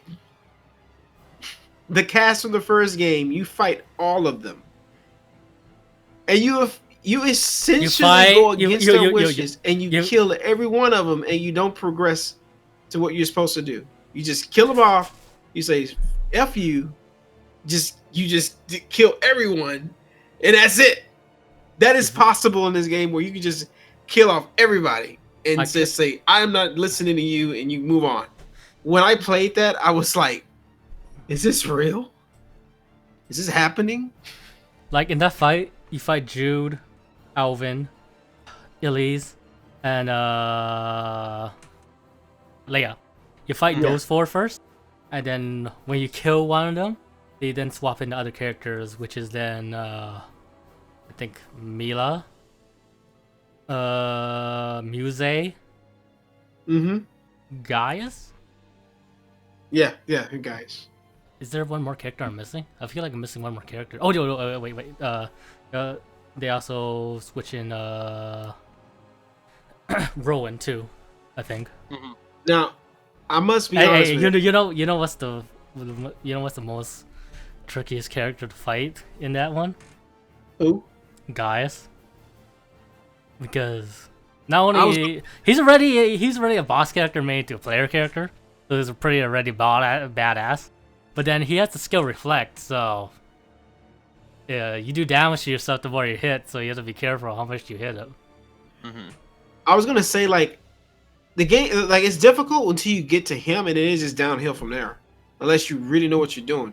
But it's just the idea of how challenging it is to fight everybody who you've been alongside with the whole game, just out of nowhere, you know. Because, like I said, he had to make a big decision what he was going to do, and those decisions you choose, unfortunately, can be good or bad. And if you choose bad, well, he shows his true colors. But again, it's a side of you making the characters a choice that determines you making a good or bad choice. But you know, the one thing that the games make sure that you won't get that ending the first time.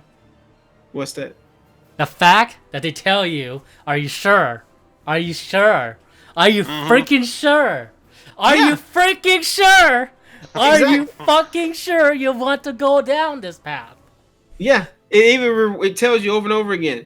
But that's why I was saying when they was telling me to keep saying yes, and I'm thinking why, and I found out you can kill off the whole cast, and I'm like, and what's funny about it? When you kill them off, the game just ends.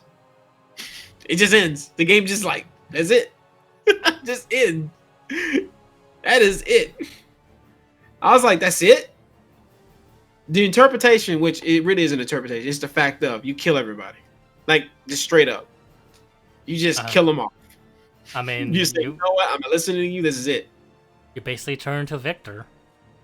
Yep. Instead That's of killing them for Ellie, you killed them for your brother Julius.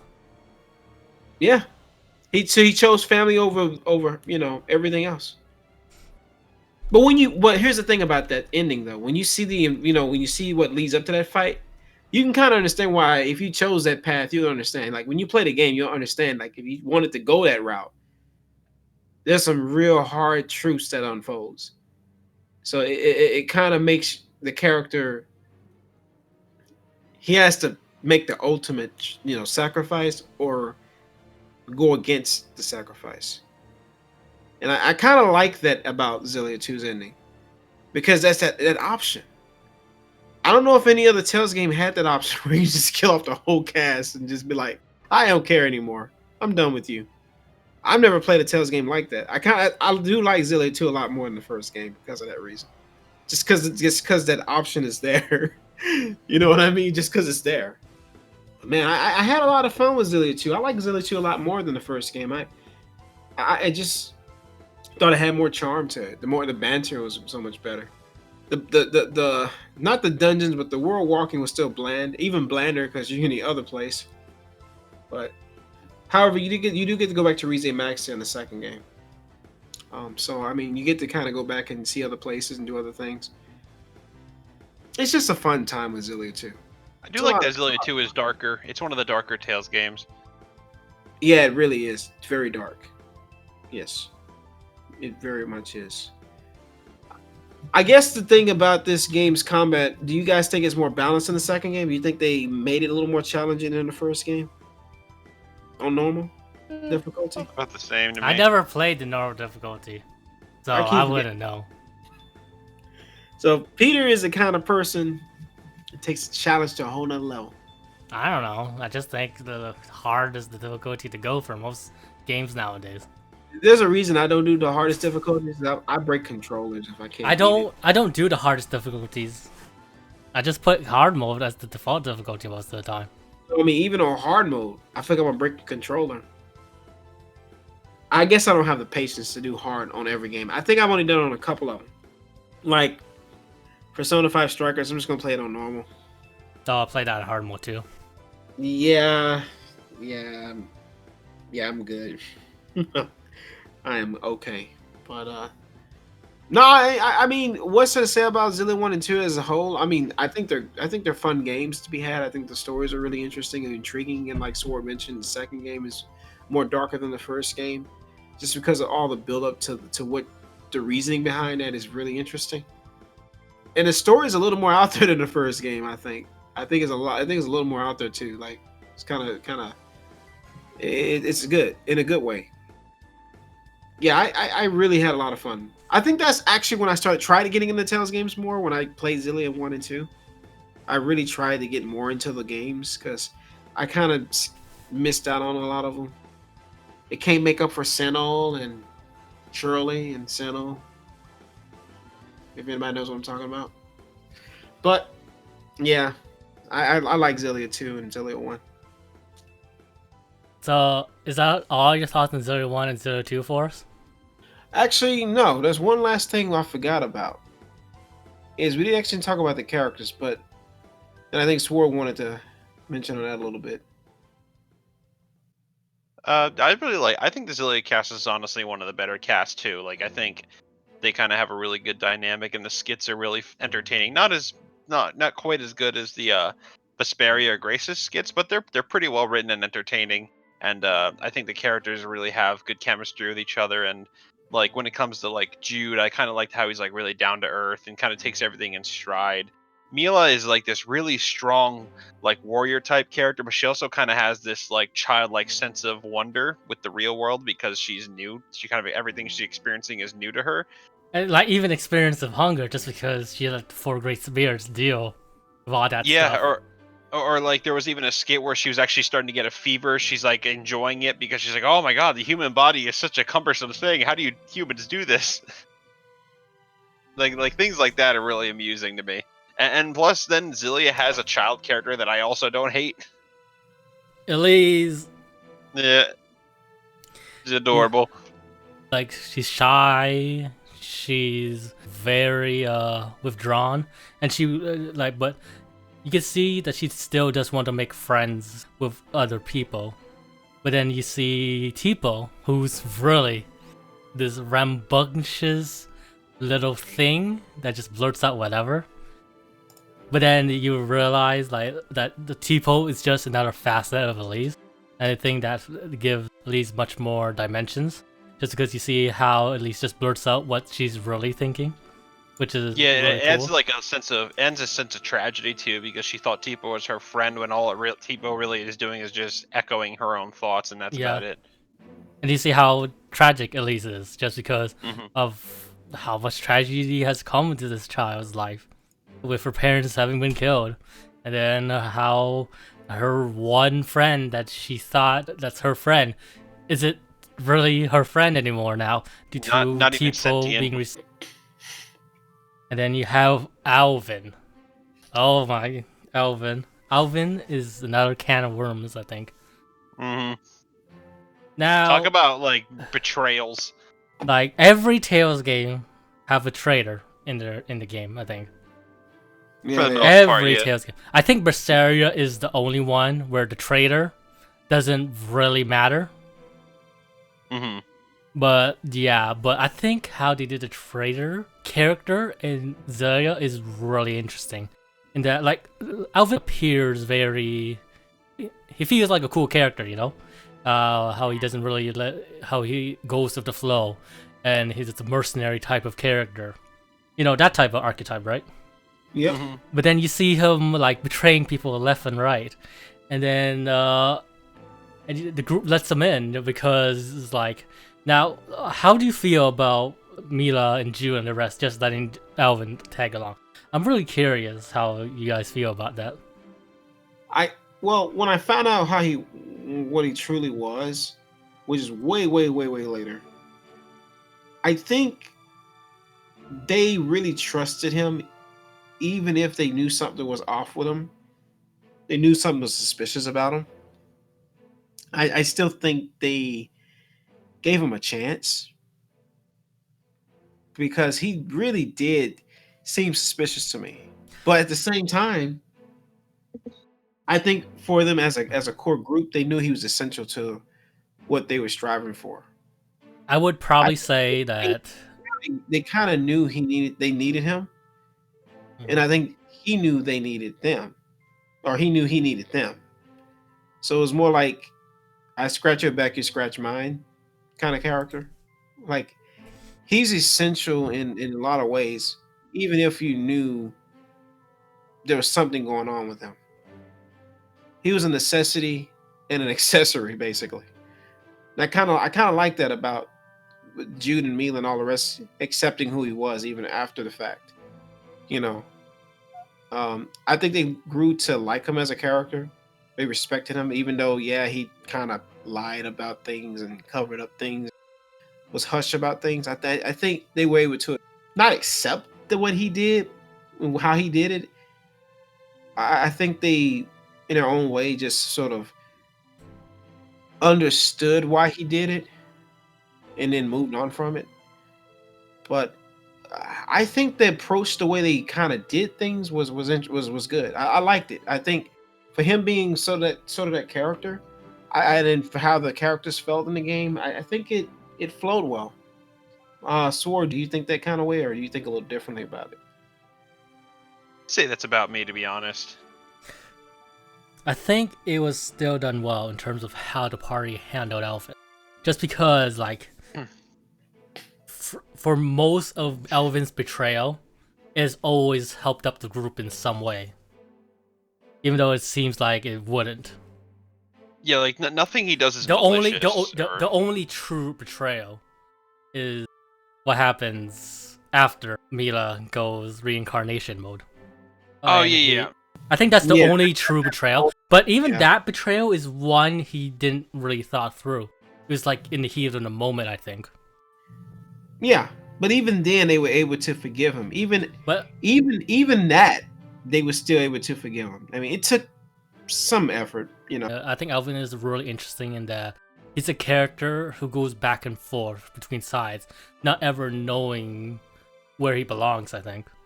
And the only And that partially has to do with him being around those characters, or Yeah. being around the group that he was with.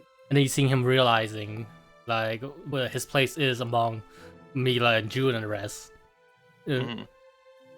But I then you think see he him finally like able to find drifting. himself.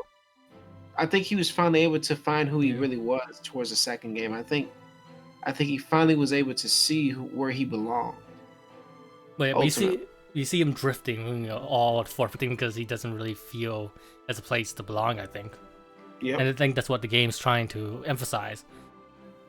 It And kinda I think that go away. ties into the main theme of the game, which is, I think, resolve, of how you need to find your own resolve on your own terms, and not just follow people just for the sake of following them. Because that's the trap Muse fell into. Because Muse is like this really strong, great spirit, but she has a dependency problem. And by dependency problem, I mean she has a big dependency problem.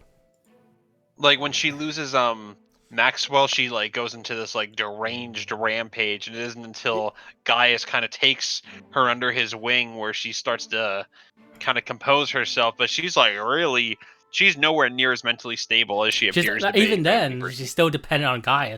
And then in Xillia 2, even if she has gotten better, you can see that she still is dependent on Mila too. Hmm. And I think that's Yeah. really the theme of the game, finding your own resolve at the end of things. And how that ties to Gaius' speech of how he wants to create a land where his people have a purpose and where they won't lose their way. And the game lets you see how destructive a person can be when they lose their way and not know what they're doing. With Alvin, he thinks he wants to go home, so he does all types of shit that he regrets later.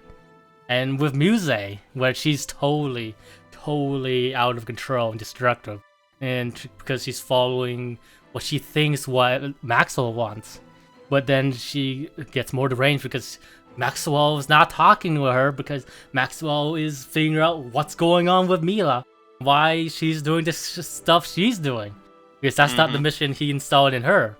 Then you have Mila trying to find her own resolve in her own mission, just because the mission that she thought she had was false because she wasn't Maxwell.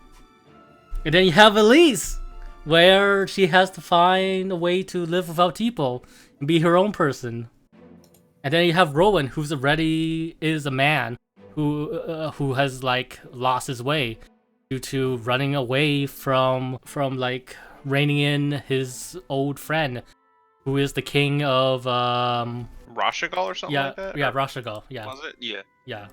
And really, like, I really think the game does a really good job of tying the theme resolve to each character and tell its own type of story really with these characters, I think. At least that's what I think. Mm-hmm. No, I And agree with that. And I think the story overall is really interesting. Each arc has its own interesting subplot that makes it really compelling to go through. I think, yeah, honestly, I think that the Xillia both 1 and 2 are like probably like some of the best stories in the series up to that point. Like, I really enjoyed them thoroughly from start to finish. And you know what's the best part? Xillia is the only game with an environmental theme that I can dig. Mm-hmm. Because, like I said before, like the reason why Maxwell closed off the world, closed off Riza Max from Olympia, is because of Spyrix. But then you see how just getting rid of the Spyrix is ultimately not the best solution for everyone. Just because, like, Olympia has people too, and they rely on Spyrix. They can't. City relies on Spyrix, and not just like for greedy people, but for people who just want to live their normal everyday lives because they have compromised immune systems. So they can't just get rid of Spyrix. And then the game gets you to try to find new technology that will allow the Olympians to use mana so that their society and city doesn't just collapse in itself.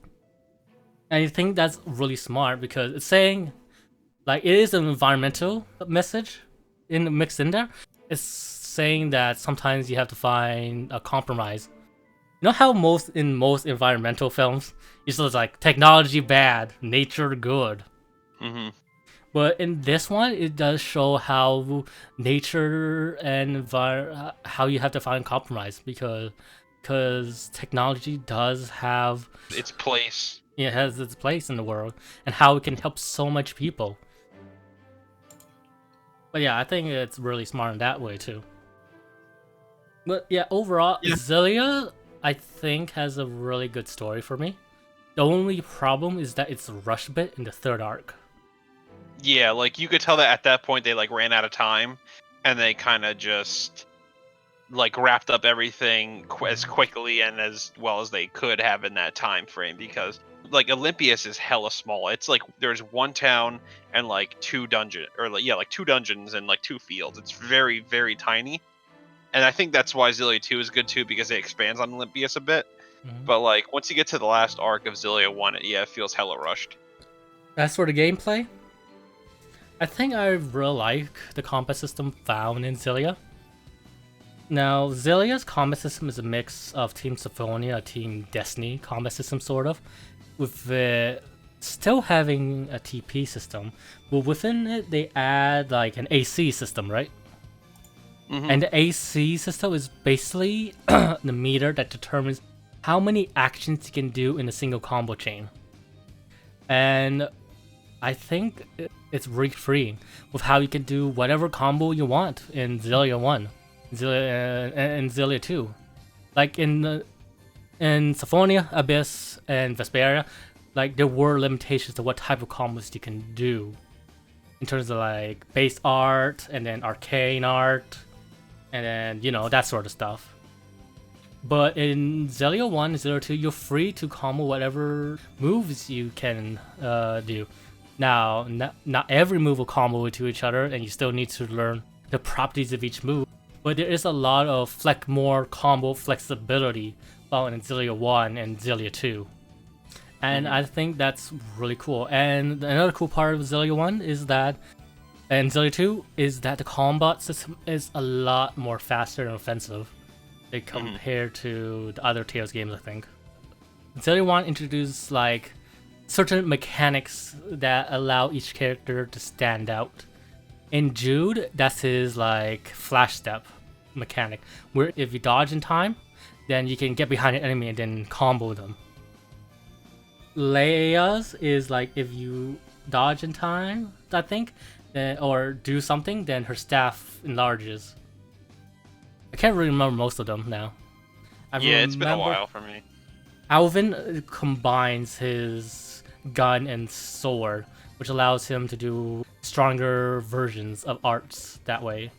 And Mila, I think, is my favorite because she's able to she's a magic knight, but I think Mila is the perfect embodiment of the magic knight in the Tales series. Just because she can like use spells as either spells themselves or convert them in a way that make them into physical attacks. Like when you cast Grave with her, she can either cast the Grave spell, which puts spikes on them, or if you use Grave in a physical attack sense, she just put down her sword, and then one spike will go up, and then that's an off the ground attack that she can use when an enemy is grounded, which then allows you to continue the combo. And I really like that and how she can use spells in a variety of ways, and that really makes her feel like the perfect embodiment of a magic knight, of having perfect control of the spell she has, and how she has a variety of ways she can use her spells. Mila is really a fantastic character in terms of not only character but in gameplay design. It's because she is a lot of fun to play as, and it's really a lot of fun shifting her spells into either physical base attacks or into actual spells. And that really makes for some pretty unique combos. Yeah, she's like a really cool battle mage to play as. I Yeah. just really like her. I like she's And like the best magic knight I've played in a video game. Period. I think. But I'd probably say the con to Xillia 1's combat system is probably how bosses can get out of your combos. It's not really a good feeling when bosses get out of your combos in the game. yeah, like there could have been a better way around it. They did put a better way around it in Xillia 2, but in Xillia 1, Yeah. it wasn't there. Mm. But I do like how each character have their own gimmick to them that make them stand out. Now, some gimmicks I think are better done than others, like Jude's Flash Step, Mila's Spirit Shifting. But I do think the rest is still nifty. And then Xillia 2 just expands on the character and then add mechanics I talked about before. And it's really a more realized, involved version of Xillia 1. And then they have probably one of the best characters they ever designed in the Tales game, which is Luger, which is this character that has 3 weapons they can switch from in Chromatis. And it's basically just playing Dante in a Tales game, essentially. And it's really, really fun to play as Luger. And then in Xillia 2... Luger's one of my favorite characters to play as in the series. And then Xillia 2 lets you also play as Muse and Gaius. And they're a lot of fun to play as well. And really... I don't really have a problem with Xillia 2's combat system, essentially. I do think Xillia 2 has my favorite combat system in the series with Grace's F. I liked it. Like, honestly, I pretty much echo all those sentiments. I think Xillia 1 and especially 2 have like some of the best combat in the series, up there with Grace's F, I think. In terms of Xillia 2's story, I think it's really good as well. I think it's even better than Xillia 1. I think the cool aspect is the alternate dimension plotline in the game, with you being able to see the various what-ifs of character choices that they could have made but didn't in the main game, and see how they deal with it. I think it really adds to the character. And Xillia 2 also adds character episodes, which was really cool. It allows you to go through these optional stories that revolves around certain characters. And I think the story between Luger and Elle was really well done as well. It's really touching because like she's like really bratty but warms up to him gradually, and that's what makes the big reveal of their relationship all the more impactful. And I did honestly, I think do you like Elle? I liked her after a while. She's like I said, she felt kind of bratty to me at first, but I really warmed up to her, especially when she started to get closer to Luger. Like, I think I never minded that bratty because she was so much younger than the other Tales. It's true. She's like, I think she's like what, 9, something like that. But yeah, I do think. You know, I mean, I get that. I do think the dynamic between Luger and Elle was really touching, especially as you go through the end and see the shit they go through. And overall, I really like the story in Xillia 2, I think. Yeah, and honestly, I think it's got some really like hard-hitting emotional moments too. Like that one, like honestly, really got me choked up as opposed to the other Tales games. Like there were some moments towards the end of the game that actually genuinely got me kind of misty-eyed. Like it's pretty impressive. Yeah, me too. So overall, like Xillia 1 and especially, I also agree I like 2 a little bit more than 1, and I think they're like really great games. Like they despite them, you know, kind of having like bland maps, I think it's forgivable when you look at the grand scheme of things. I think they're both like really great for the most part. I guess that's all for today, really. We talked about Vesperia, Grace's F, Xillia, and Xillia 2. Yep. And well, next time we'll talk about Vesperia, Arise in terms of what we hope the game will be, and what we thought of what little we've seen of the game, and possibly Heartsar, maybe. Well, we will see when the time comes. But that's it for today's episode of Sirus Gaming Corner. Hope you guys enjoy it. And well, this is Peter 4790 Cyrus signing off. Take care, everyone. Later.